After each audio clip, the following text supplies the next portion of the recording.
Aujourd'hui, j'ai le grand plaisir de recevoir Jenny Ouellette de Bon Boss.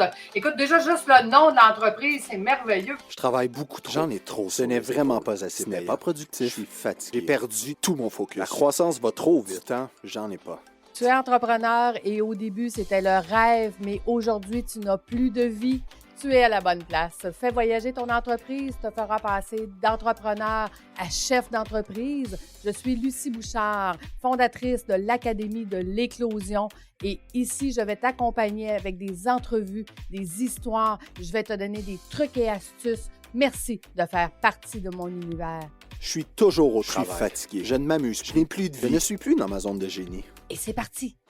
Bonjour Jenny, comment vas-tu? Bonjour, enchantée tout le monde. Je vais très bien. Donc, Jenny, raconte-nous comment c'est parti l'entrepreneuriat dans ta vie? C'est parti de où? Ça as-tu parti avec Bon Boss ou tu faisais autre chose avant? J'ai eu une autre entreprise avant. J'étais plus travailleur autonome. Donc, j'avais l'entreprise Rédaction M que j'ai commencé à l'âge de 26 ans à la suite d'une restructuration dans un emploi en ressources humaines. Donc, je m'étais dit, ça fait 2 restructurations que je vis en 2 ans, alors pourquoi pas vivre de ma passion, qui était la rédaction à l'époque.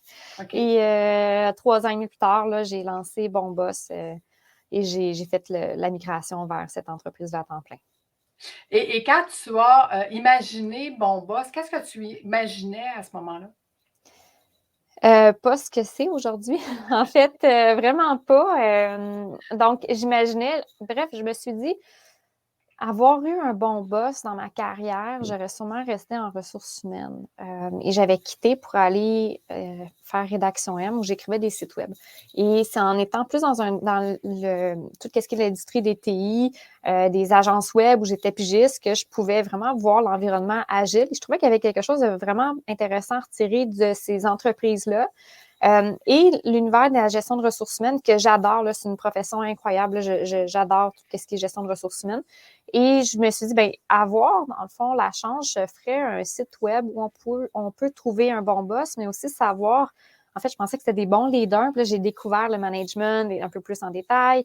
Et l'idée, c'est de mettre de l'avant les entreprises et les bons boss pour pouvoir aider les gens à se trouver des bons boss et non attendre lorsqu'on accepte un emploi qu'on arrive dans un poste, on se dit, bon, bien, finalement, je suis dans une culture qui est nocive, il y a du harcèlement, de l'incivilité, puis le gestionnaire, bien, il ne prend pas des décisions, peu importe le motif qui fait en sorte qu'on ne se retrouve pas. Et j'avais envie de donner ça aux gens et aussi de montrer des modèles positifs. C'était ma prémisse. Donc, on peut générer, transformer des modèles positifs en des générations d'entrepreneurs en montrant des modèles positifs. Et j'étais tannée qu'on parle des mauvais boss. Je trouvais qu'il y avait trop de vitrines. À l'époque, c'était en 2016. Et je me dis, bon, il faut que ça change. Donc, tout bonnement, je me dis, bien, je vais le faire. Puis ça a eu quand même un bon succès, mais je ne voulais pas faire de certification. C'était un site web parce que j'écrivais des sites web et tout ça. Et là, de fil en aiguille, bien, j'en ai fait avec mon associé, qui est mon conjoint, on a fait une certification. OK. Puis là, aujourd'hui, Bon Boss, parce que ça, tu dis, c'est pas du tout ce que c'était au début. C'est quoi exactement l'entreprise aujourd'hui? Bien, l'entreprise, aujourd'hui, elle est spécialisée. On dit qu'on est spécialisé dans les innovations en management, culture et leadership et stratégie de recrutement parce que à la base, je suis une ancienne recruteur aussi. On ne fait pas de recrutement, mais on accompagne vraiment les entreprises qui veulent prendre le virage, je dirais, humain et prospère, c'est-à-dire comment est-ce que je fais pour gérer de façon humaine? C'est quoi les innovations? Qu'est-ce qu'on peut faire autrement pour sortir de l'approche traditionnelle qui peut être plus hiérarchique, autoritaire? Et nous, on fait beaucoup d'essais d'erreurs, on implante des nouvelles façons de faire. Et une fois que ça fonctionne, bien, on l'enseigne, on le propage. Donc, c'est sûr qu'aujourd'hui, c'est quoi? On a une division de services professionnels qui est pour aider les entreprises à prendre ce virage-là humain. Et aussi, tout ce qui est la certification Bon Boss qui roule depuis, c'est notre premier produit, en fait. Donc, c'est comment se faire, bien, on peut se faire certifier pour se faire voir comme étant accrédité Bon Boss et justement, bien, on met de l'avant l'équipe, on l'inclut dans ce processus-là et les chercheurs d'emploi peuvent aller sur le site web puis découvrir des profils de gestionnaires et d'appliquer pour eux directement. Donc, c'est pas un site d'emploi, ça va être à venir bientôt. Enfin, c'est en train de se créer après 5 ans. OK, excellent. Qu'est-ce que tu as trouvé difficile dans cette nouvelle réorientation-là, au niveau du changement? En fait, ça a été vraiment difficile pour moi au début, quand j'ai lancé l'entreprise, j'ai été invalide en raison d'un choc post-traumatique. Donc, c'est sûr que de vivre ça l'allonge. En fait, tu ne peux plus travailler. Là. Je ne pouvais travailler que 10 minutes par jour et côté tête, je ne pouvais pas nécessairement. Je ne savais pas c'était quoi un choc post-traumatique. Donc, ce que j'ai trouvé difficile comparativement à, par exemple, Rédaction M où j'étais travailleur autonome et là, une entreprise incorporée. Quand j'ai commencé, je suis devenue seule après mon accident et c'est par la suite que David s'est joint. Donc, ce que j'ai trouvé difficile, c'est de jongler avec, je ne veux pas dire la santé mentale, mais des limitations physiques en raison d'une 5e commotion. Donc, c'était de gérer ça, d'essayer de trouver des façons de faire qui étaient dans un marché du travail en pleine évolution. Donc, je crois qu'on était sincèrement 2 ans avant le temps. Maintenant, je peux dire que c'est important d'être un bon boss, mais quand j'ai débuté, les gens disaient non. Donc, j'ai l'impression que j'ai eu beaucoup à forer, à défricher. Et tout en prenant soin de ma santé mentale, si je pourrais dire, là, de mes limitations, là, de travailler pas trop souvent. Puis on sait que quand on commence, on va travailler un 60 heures, 70 heures, ce que je faisais avec Rédaction M, mais avec Bon Boss, je n'ai pas pu faire ça. Donc, c'est de vraiment changer le mindset et de se dire comment est-ce que je fais pour être efficient. Et heureusement, je côtoyais des analystes d'affaires qui m'avaient déjà, je dirais, transmis cette façon de voir l'entreprise et la technologie, comment est-ce qu'on peut faire pour automatiser? Donc, nous, même si on est une petite équipe, on a quand même des processus qui sont automatisés qui fait qu'on tout ne dépend pas juste de la tête d'une personne. Et c'est pas ça, en fait, il ne faut jamais que ce soit ça. Donc, moi, je l'ai appris à mes dépens. Donc, qu'est-ce que je trouve difficile? Ça a été de lancer une entreprise qui n'était pas nécessairement clair qu'est-ce qu'on faisait parce que les gens voulaient être sur mon site web gratuitement, mais c'était pas ça. Ils voulaient être sur mon site web, mais c'était la portion gratuite. Donc, c'est de construire le bateau en étant sur l'eau et en ayant justement la limitation physique de ne pas pouvoir travailler beaucoup d'heures parce que sinon, je me brûlais. Puis, je dois apprendre à vivre avec ça, en fait. En fait, nous, on dit toujours que ça, c'est des cadeaux emballés, ce qui a amené à toi-même d'amener une innovation, de travailler autrement. Est-ce que tu dirais aujourd'hui que grâce à ça, tu as appris à bien gérer ton entreprise de façon différente? Grâce à ça, je crois que je suis devenue, à l'époque, je n'avais pas d'employé, j'étais seule. Je crois que c'est ce qui m'a permis de comprendre vraiment comment être un bon boss. Parce que quand on est travailleur autonome, on dirait que, j'avais des collègues qui étaient plus d'autres pigistes et je devais trouver la solution tout seul. Donc, quand on est solopreneur, on dirait qu'on doit prendre des décisions puis on est comme la personne responsable. Mais quand on a une équipe, c'est pas comme ça. Tout ne peut pas être dans ta tête et c'est en groupe qu'on trouve des solutions. Et c'est là que j'ai pu voir l'anxiété de performance. Donc, si tu es un gestionnaire, tu as cette anxiété de performance-là, de ne pas en être conscient, mais tu peux peut-être imposer cette performance-là, je dirais, dans le sens que c'est normal de faire des longues heures, c'est comme ça que ça fonctionne et on réussit souvent quand on a de l'anxiété de performance parce qu'on performe bien souvent, mais de pouvoir le repérer aussi chez les autres. Et, bref, oui, ça a été un beau cadeau, mais j'ai dû apprendre là, avec l'aide de psychologue et tout pour surmonter le choc post-traumatique. Donc, ça a été un cadeau difficile à déballer. Oui, non, ça ne sont jamais faciles, là. Oui, c'est ça. Mais il y a toujours un cadeau en arrière, dans le fond, de chaque événement. Tu sais, des fois, ça prend des années avant qu'on le découvre, mais on dit, heureusement que c'est arrivé dans ma vie parce que grâce à ça, aujourd'hui, j'ai été capable de faire ou d'être mieux. Où tu vois ton entreprise dans 3 à 5 ans? Ah, c'est sûr, nous, on va avoir notre portion web qui s'en vient très bientôt. Je vois l'entreprise en Europe, peut-être un petit peu aussi aux États-Unis, donc c'est sûr qu'on va être à l'extérieur du Canada.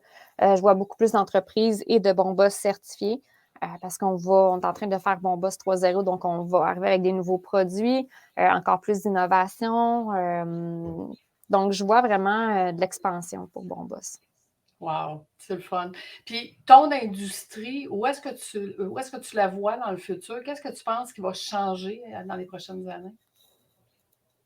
Je crois que, parce que nous, on est comme un écosystème, hein. On touche au management, on touche un petit peu à la gestion de ressources humaines, de la culture, donc d'entreprise aussi, puis un petit peu de tech vers où on s'en va. Donc, je dirais que de façon générale, je parlerais sur le marché du travail. Je crois que tout ce qui est gestion et ressources humaines va devoir encore plus se fusionner. Parce que je crois que pour être un gestionnaire, tu dois comprendre c'est quoi la gestion de ressources humaines. Je ne sais pas l'aspect pratique, là, comment remplir des papiers, je ne suis pas dans l'aspect technique, mais vraiment, c'est quoi tes obligations d'employeur? Est-ce que tu sais c'est quoi? C'est quoi la limite? Quand tu enfreins des lois? Donc, je crois qu'il faut vraiment une éducation RH aux gestionnaires. Et je crois que les gens en ressources humaines, pour ceux qui débutent, devraient être davantage formés sur c'est quoi le management? Pourquoi moi, j'en avais pas nécessairement entendu parler quand j'ai étudié? J'aurais aimé ça, savoir ça, et davantage la culture organisationnelle dans son aspect pratique et le neuromanagement. Donc, je crois qu'il va y avoir une influence, un pairage entre les RH et le management, j'espère. Une influence par le neuromanagement, donc on commence de plus en plus à en entendre parler. Et je crois fortement que les entreprises qui n'investissent pas dans leur culture en ce moment, qui n'adoptent pas un virage humain, n'arriveront pas à survivre à la pénurie, la rareté de main-d'œuvre dans les 5 prochaines années. Je crois que 2022 est une année cruciale pour faire ce virage-là parce que sinon, ça va leur coûter vraiment cher en taux de roulement et autres. Donc, je crois que vraiment les meilleures entreprises vont, en tout cas pour les petites, là, ça va être ceux qui vont être capables de gérer humainement. Mais aussi de dire non, puis de savoir comment faire de l'argent en étant respectueux de l'humain, mais aussi en étant technologiquement avancé, ou du moins commencer à être technologique, là. C'est le fun parce que, tu sais, dans mes formations, je t'écoute parler, puis, tu sais, j'ai les mêmes langages, mais en leur disant, exemple, que c'est pas de l'extrinsèque, c'est de l'intrinsèque qu'il faut donner. Donc, c'est pas des bonis puis des salaires, c'est vraiment d'avoir le côté humain de nos employés, puis comment on peut leur permettre d'avoir eux aussi une réalisation dans leur vie. Et c'est ça qui va faire que les employés vont rester. Fait, quand tu parles du côté humain, c'est exactement ça. Puis je suis tellement d'accord avec toi qu'on s'en va vers ça. On est déjà là. Oui, on est là. Ouais. Puis j'ai dit quelque chose qui a choqué, mais je disais, moi, je me fous du bonheur au travail, là. Ce que je veux, c'est le bonheur global. Exact. Quand tu travailles avec nous, est-ce que ton travail vient agrémenter ta vie? Je veux pas juste que tu aies du bonheur au travail puis que ta vie que tu sois workaholic, peu importe, mais que tu sois globalement bien. On a un congé, par exemple, parental pour ceux de prénatal. Donc, que ce soit un homme, une femme qui accueille un enfant, il y a environ 15 heures qu'ils peuvent prendre pour aller à l'échographie et vivre ces premiers moments-là. Pourquoi est-ce que nous, on empêcherait ça? Fait que c'est un exemple pratique. Donc, je ne suis même pas dans la conciliation travail-famille, je suis juste dans l'harmonisation puis le fait que vis ta vie, là. Donc, je crois qu'il y a un défocus à faire sur le bonheur juste centré sur le travail, mais voir l'individu dans son entièreté. Mais ça prend vraiment une conscience. Mais est-ce que, Jenny, tu dirais que parce que l'entrepreneur ne se permet pas, parce que l'entrepreneur n'a pas appris à avoir lui-même une vie extraordinaire puis un équilibre, il ne permet pas à ses employés d'avoir ça? Est-ce que c'est un frein à l'entreprise? J'ai jamais pensé à ça, mais si je vais avec quelqu'un qui est très performant puis que c'est sa façon de vivre et c'est sa propre définition de succès, je pense qu'il peut être porté à brûler des employés et à ne pas être capable d'offrir ce qu'il ne s'offre pas. À moins que c'est ça l'expression de son bonheur pour lui, puis il est conscient que c'est pas sa propre définition de succès de vie réussie des employés. Donc, il faut au moins qu'il y ait une prise de conscience et ensuite, de comprendre aussi comment un humain se développe au travail, même dans la vie en général. Donc, d'aller voir la théorie de l'autodétermination. Donc, de comprendre au moins ça et de l'offrir, là, si l'entreprise le permet aussi, là. Tu vois, moi, je travaille avec l'entrepreneur, le propriétaire, puis c'est un peu ce cheminement-là que je lui fais faire. Dire, regarde, l'entreprise ne peut pas être juste toi, puis tu ne peux pas imposer ta façon de... Tu sais, parce que j'avais une discussion ce matin, je reçois des gens en podcast, puis, tu sais, mon entrepreneur, il me disait, tu sais, au début, tu es conscient qu'il faut que tu mettes beaucoup d'heures, mais c'est parce qu'à un moment donné, ça devient une roue que tu te dis, je vais faire ça pendant 2 ans, mais après 2 ans, il y a tellement d'autres choses qui sont ajoutées, il dit que tu ne sais plus comment. Tu ne sais plus comment t'en sortir, tu ne sais plus comment faire autrement et tu penses que c'est ça, la règle d'avoir une entreprise. Puis en fait, c'est pas ça du tout, là. C'est comme tu dis, regarde, moi, j'ai été limitée et grâce à ça, mon entreprise, ça va très bien, là. Ça n'a aucun rapport. Exactement. En fait, moi, comme entrepreneur, j'ai eu trois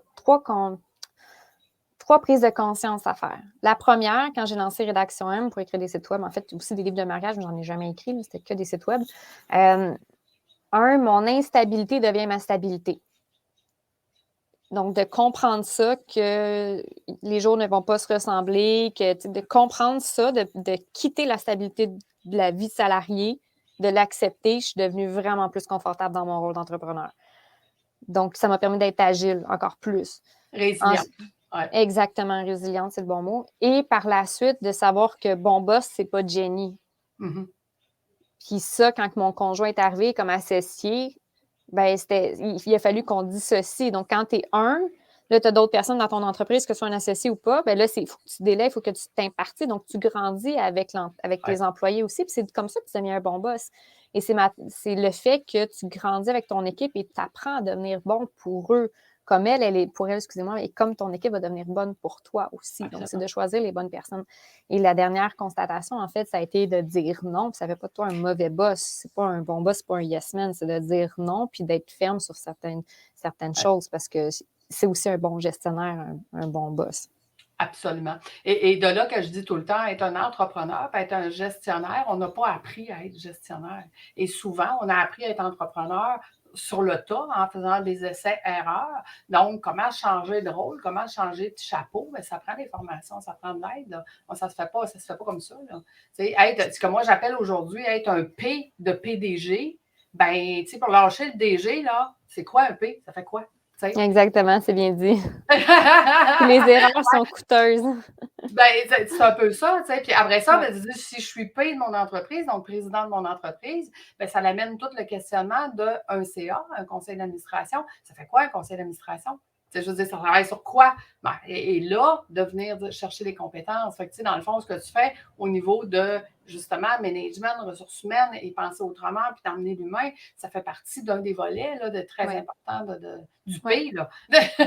Oui, vraiment. Puis, ce que je me suis rendu compte, ça va être la première fois que je l'ai dit, c'est que on dirait que ça allait tellement de soi, mais en même temps, c'est peut-être trop évident ou bref, je ne sais pas, on pourra en discuter. Mais c'est le fait que même si tu es un bon boss en tant qu'individu, tu es bienveillant, tu es à l'écoute, tu es respectueux, mais si la structure organisationnelle ne te permet pas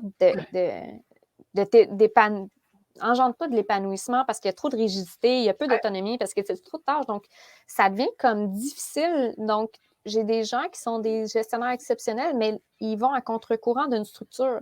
Et c'est là l'organisation du travail qui doit être à revoir et toute l'importance du management. Comme dit Mintzberg, on a tellement focusé sur l'aspect leader, que le côté management, ta structure, elle est comment? Est-ce que c'est fluide? Est-ce que c'est facile d'avoir l'information? Est-ce que c'est... On peut s'épanouir ou il y a peu de responsabilités, ou tu as des responsabilités, mais tu ne délègues pas le pouvoir. Donc, bref, peu importe. Donc, selon moi, les entreprises vont être vraiment conscientes à revoir l'organisation du travail pour permettre à des gestionnaires d'être encore pas juste bons comme individus, mais bons dans cette structure-là. C'est comme un alignement. Là. Oui, tout à fait. Mais il y a 16 départements là, pour développer un bon P, un bon président. Fait que c'est sûr que l'organisationnel vient avec quand tu veux être capable de faire une structure de délégation. Puis, je veux dire, une des choses souvent qu'on regarde au début, ne serait-ce que dans le stratégique, l'organigramme, qu'on a un rectangle où est-ce que c'est toi qui es là puis que tout le monde gravite vers toi, aller dans un organigramme où est-ce que non, on va avoir des gens en dessous de toi, puis ces gens-là ont des gens en dessous de toi, puis bon, ça va être un organigramme de gestion. Mais tu dirais, et moi, je le vois, je le vis souvent, les entrepreneurs pensent qu'ils sont trop petits pour faire ce genre d'organisation-là. Tu répondrais quoi à ça, toi? De revoir leur perception. On n'est pas trop petits pour bien. Et nous, on est 4 dans Bon Boss. Là, donc, c'est à voir qu'est-ce qu'ils veulent faire. Ils ne peuvent pas toujours être indispensable. Si on a un accident de voiture, après ça, l'entreprise, est-ce qu'elle peut fonctionner? Oui, non. Si vous êtes 3, ça fait 3 cerveaux. Donc, 3 forces, ça devrait être une multitude. Il faut multiplier les talents. Donc, c'est de revoir la perception puis de dire, soyez une communauté plus qu'un soldat au front seul qui dit aux autres quoi faire. Donc, juste de revoir puis de t'écouter, là, c'est l'expérience, du bagage. Tu parles de communauté, puis moi, je fais le parallèle, c'est comme si on restait dans la même maison colocataire. Chacun a sa force, sais, il y en a un qui va faire la vaisselle, il y en a un qui va faire, bon, tout le monde a sa force, mais il reste qu'on est quand même colocataires, là, on travaille ensemble. Donc, travailler ensemble quand on est colocataire, qu'est-ce qui est le fun aussi? Bien, c'est le fun d'avoir ce lien-là humain, de partager, tu sais, on s'entend que les mauvais côtés d'être colocataire, bien, les bons côtés, il faut aussi qu'ils soient là dans l'entreprise, là. Fait que, tu sais, c'est drôle, on a le même langage, mais, tu sais, on est vraiment animés, c'est le fun. Sinon, c'est trop facile de faire du micromanagement. Absolument. Mais c'est quoi les principes? C'est quoi qu'on doit suivre? C'est quoi les standards? Nous, on a fait une présentation PowerPoint là, avant mon départ en congé maternité, une présentation PowerPoint très simple. C'est quoi la signature Bon Boss? Là, à mon retour, je l'ai perfectionné. C'est quoi, avant de livrer un produit, ben, c'est quoi qu'il faut respecter? 3 questions à se poser. Donc, ça va être de l'amélioration continue toujours, mais c'est quoi la stabilité? Puis vous allez faire des erreurs, mais vous allez apprendre ensemble, puis de perfectionner ça. Fait qu'il y a beaucoup de choses à standardiser. C'est monter une maison, ben la fondation, on ne peut pas être la fondation de l'entreprise. Exact. Et puis tu l'as bien dit, là, construire le bateau le temps qu'il est dans l'eau. Et non pas à l'attendre qu'il soit parfait, il ne sera jamais parfait. Ah non. On n'est que la meilleure version de soi-même aujourd'hui. Demain, on va être meilleur. Excellent. Écoute, dans un autre volet complètement, parce que maintenant que moi, j'ai toujours 2-3 entreprises en même temps, là, c'est ça mes passions. Donc, ma passion du voyage a amené à maintenant accompagner mes entrepreneurs en voyage. Fait que j'aurais le goût que tu nous parles, Jenny, toi, dans tes expériences de vie, quel a été tes plus beaux voyages ou voyages d'affaires? J'ai vraiment aimé un voyage que j'ai fait. J'ai gagné un concours là, en 2018 lorsque j'ai fondé Bon Boss, qui était grâce à Femme Alpha. Donc, on est allé, mon conjoint et moi, on est allé à Lyon aux entretiens Jacques Cartier. Et par la suite, on est allé en Suisse. On a pris une voiture, on est allé en Suisse pour visiter. C'était son rêve d'aller là-bas. J'ai vraiment aimé ce voyage-là parce que les entretiens Jacques Cartier, c'est là où il se développe des liens d'affaires entre le Québec et la France. Et c'était une série de conférences. Il y avait plein de personnes qui étaient là et c'était vraiment intéressant pour moi de voir ça. Bon, c'est sûr que l'expérience culinaire aussi, c'était vraiment bien quand on est gourmand. Mais j'ai vraiment aimé ça parce que au Québec, on est particulier dans notre façon de faire affaire et de développer nos entreprises. Donc, d'aller en France, de faire cette découverte-là des entrepreneurs de la France. Il y avait quand même autant des petites entreprises et des très grandes entreprises. Et j'ai aimé ça, rentrer dans cet univers-là, qui est un peu plus corpo, je dirais, plus protocolaire aussi. Là. C'est sûr qu'il y avait aussi des anciens présidents, donc c'était très, très protocolaire. Mais pour une jeune entreprise, j'ai trouvé ça vraiment intéressant et j'ai rencontré des gens incroyables qui nous ont aidés, comme par exemple nos avocats, tout ça. Donc, ça a été vraiment une belle expérience de s'ouvrir au monde. C'est sûr qu'on n'était pas nécessairement préparé à 100%, donc je n'avais pas un horaire. Je m'étais juste dit, je vais aller là-bas, puis je vais suivre, je ne veux pas dire mon intuition, mais je vais aller voir telle conférence si je veux y aller. Je ne m'étais pas booké des rendez-vous d'affaires d'avance. Puis finalement, ça a vraiment bien été et c'était très intéressant.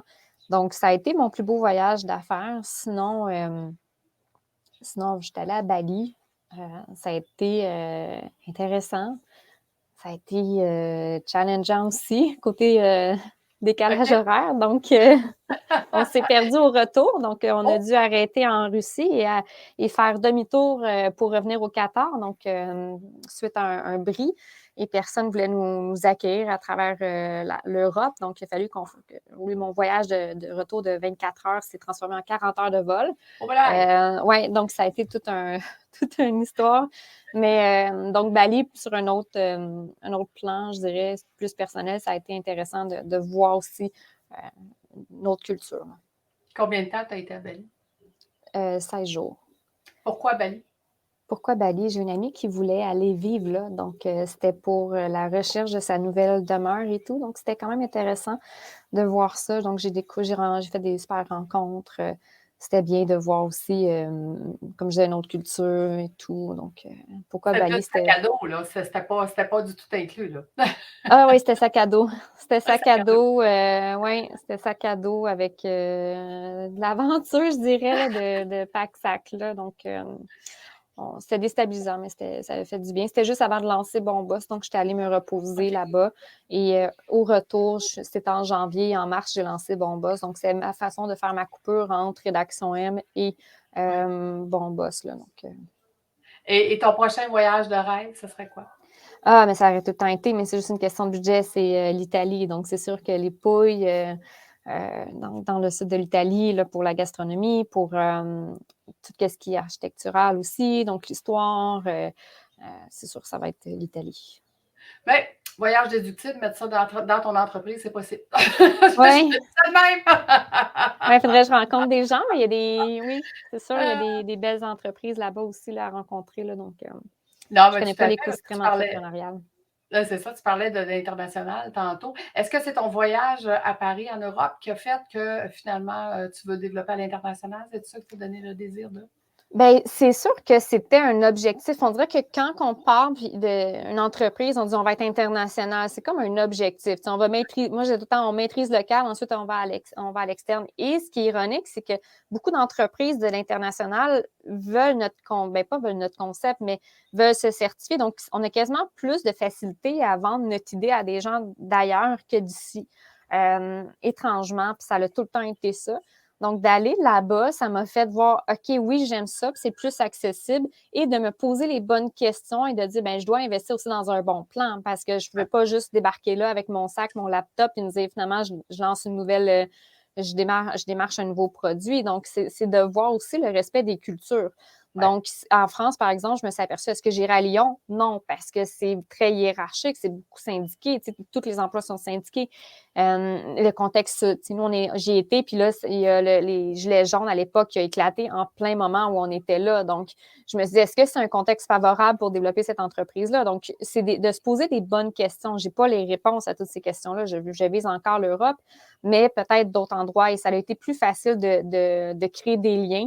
Et mon conjoint fait partie de l'AmCham, la Chambre américaine-canadienne, le chapitre de Montréal, donc du Québec. Donc, ça, c'est quand même intéressant. On a rencontré le consul pour aller aux États-Unis. Donc, c'est vraiment de prendre des bonnes décisions, mais de voir que c'est pas juste un rêve, c'est juste une série de bonnes décisions, une préparation, puis des rencontres.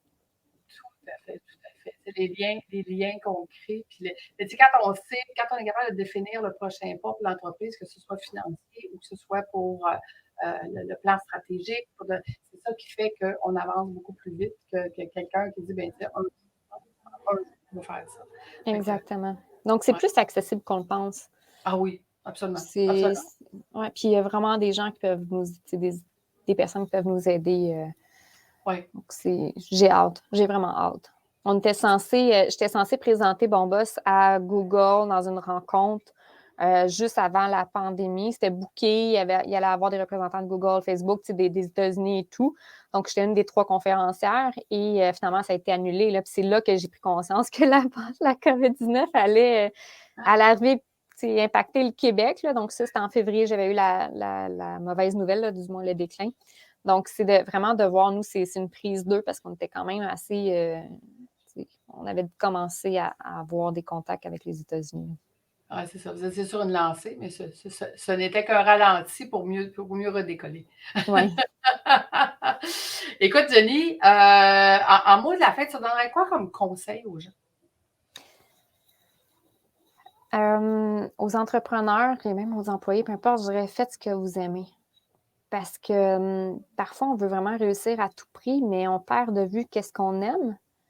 Donc, que ce soit faites ce que vous aimez au travail, en dehors du travail. Donc, je dirais, ça va aider à maintenir un bel équilibre et aussi même pour vos employés, à aimer les gens avec qui vous travaillez, les clients aussi, les fournisseurs. Et comme ça, c'est juste un peu plus fluide. J'ai l'impression quand on pose, par exemple, des questions aux employés, qu'est-ce que tu aimes faire? Puis moi, je vais t'aider à faire ce que tu aimes. Donc, c'est vraiment faites ce que vous aimez, puis ça va vous aider à être un peu, je dirais quasiment un principe de gestion, puis ça va vous aider à prendre des bonnes décisions en étant équilibré, pas juste être sur la performance. Donc, ça peut aider à revoir le concept de performance, de faire ce que j'aime. Tout à fait. Et j'ajouterais, vous n'êtes pas obligé de vendre ou de fermer votre entreprise pour faire ce que vous aimez ou ce que votre intuition dit que vous devriez faire. Parce que je le vois tellement souvent, les entrepreneurs qui ont travaillé fort pour quelque chose, puis qui disent, bon, ouais, mais là, sais, je me retrouve plus, je m'aime plus, je me sens plus, puis je vais fermer, je vais vendre, puis je vais faire autre chose. Non, on peut travailler 5 à 10 heures par mois sur son entreprise, comme paye, OK? Puis garder ce que vous avez créé, puis aller complètement dans d'autres choses après. Oui, parce qu'il y a des cycles, hein? Il y a des cycles quand ça fait 1 an, on est un petit down. Après ça, au 3e année, là, moi, je l'ai vécu au 5e, donc je n'ai pas dit que je voulais arrêter, mais c'est de se poser des questions. Mais moi, une des choses que je fais, une de mes formules magiques, là, je ne dis pas magique, là, mais bref, ça me vient en tête. Là, à chaque fin d'année, je me dis, je fais un quitte ou double. Est-ce que je quitte mon entreprise? Est-ce que je ferme ou je double? Fait que j'essaie soit doubler en termes de, je me donne un objectif. Fait que c'est ma façon de tout le temps renouer avec mon amour de l'entrepreneuriat et de prendre des décisions. Puis avec Rédaction M, ça a été non, je ferme. Maintenant, je te dirais, est-ce que je m'en vais payer de mon entreprise puis ou je double? Oui.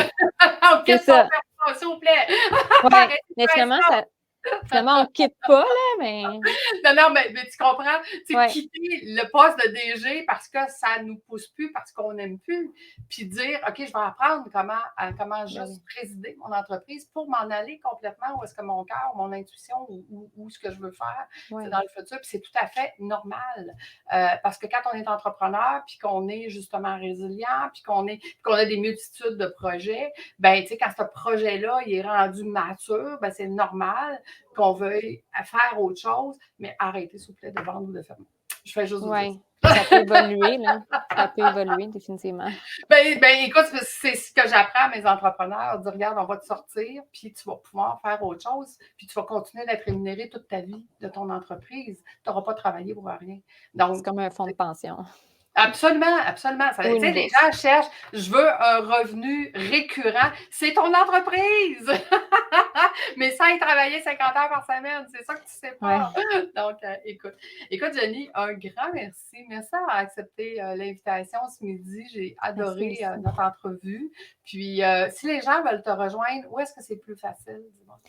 Sur LinkedIn, c'est sûr que j'ai un petit délai de réponse, là, mais sinon, par courriel à Jenny, à commercialbonboss.ca, je réponds beaucoup plus rapidement que sur mes messages de LinkedIn. Parfois, j'essaie de concilier ma vie familiale et LinkedIn, mais par courriel, c'est sûr. Mais sinon, sur LinkedIn aussi, je réponds. Là, ça peut prendre peut-être 5 jours. Puis si on veut voir, c'est quoi les formations pour être qualifié Bon Boss sur ton site Internet? Oui, on a un nouveau parcours qui va lancer où on va apprendre c'est quoi exactement un bon boss là, avec différents chapitres, notamment parler de la culture organisationnelle. Bien, excellent. Merci beaucoup d'avoir été avec nous ce midi. Merci à toi, c'est un plaisir. Merci. Puis nous, on se retrouve la semaine prochaine à chaque semaine, les lundis à midi. Donc, merci tout le monde. À bientôt. J'essaie. Ma souris ne fonctionne plus. Bon. Mettons la souris ici. Voilà.